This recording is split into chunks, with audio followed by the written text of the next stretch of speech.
How's it, folks? Adriaan here. I thought I'll do a bit of an update on my thoughts on the Wallabies versus the All Blacks game. Bledisloe One. None of the two teams actually have a chance of winning the rugby championship, so I know it's a really big thing over New Zealand and Australia. Looking at the squad is really strong, in my opinion. I'm looking at the All Blacks. You got Ethan de Groot, Cody Taylor is playing out of his skin. He's so good at the moment again. New Zealand has this machine of producing quality hookers over the years, especially against South Africa. They always come up and they really man up. I really rate them high. Tyrell Lomax, Scott Barrett.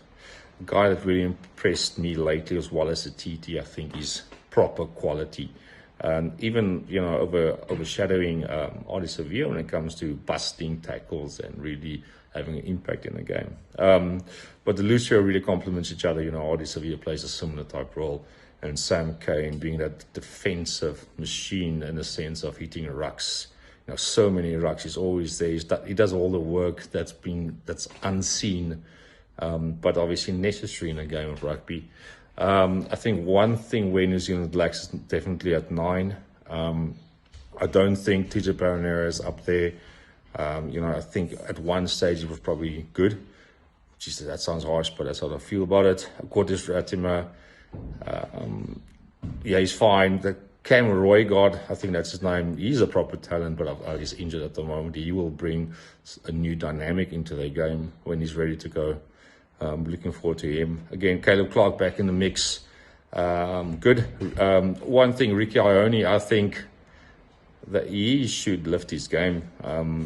For me, he's average at best at the moment. He's obviously got a lot of talent, but for me, he's just not that great. And he's been struggling for me for a couple of years. I know New Zealand folks or supporters might disagree, but it is what it is. It'll be interesting to see how Razor uses his subs this time around.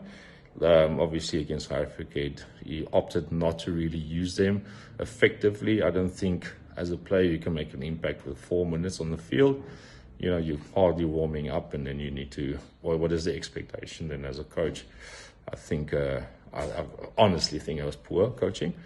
And then on the Australian team, obviously Fraser McReight is back. Great player. He's a really great player. He's a talented guy. They also have the knack of producing quality loose forwards. You also obviously have Rob Valentini there, old mushroom. He's always there in the mix. And obviously Angus Bell, great player. Tupou, great player. The unfortunate thing for them is when they go off, it really drops off in quality. I know James Slipper, he's been a real ambassador for Australia for many years. But, it's also that time that you can see that Oak's always injured. And then I've never been a fan of Alatoa. I just think he's overrated. But he's all they've got. It's not going to be a popular thing to say, but it is what it is.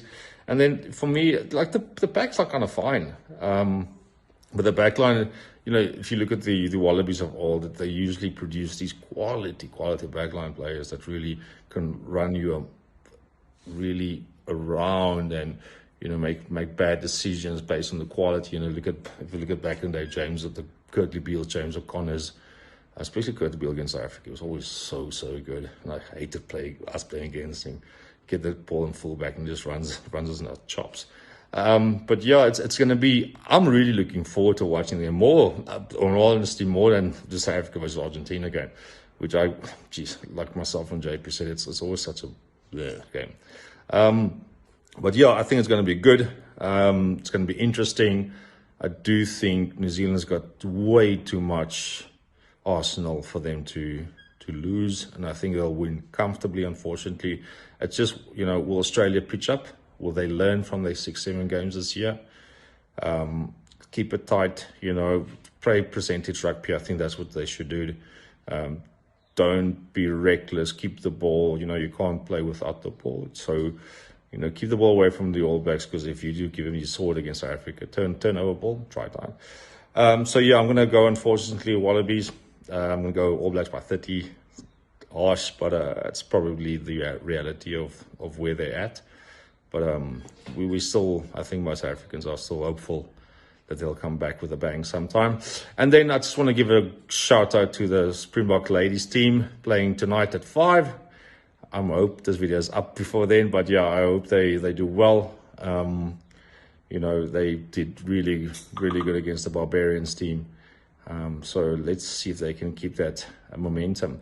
Anyway, folks, thanks for watching. This has been fun, and we'll see you guys soon. Cheers.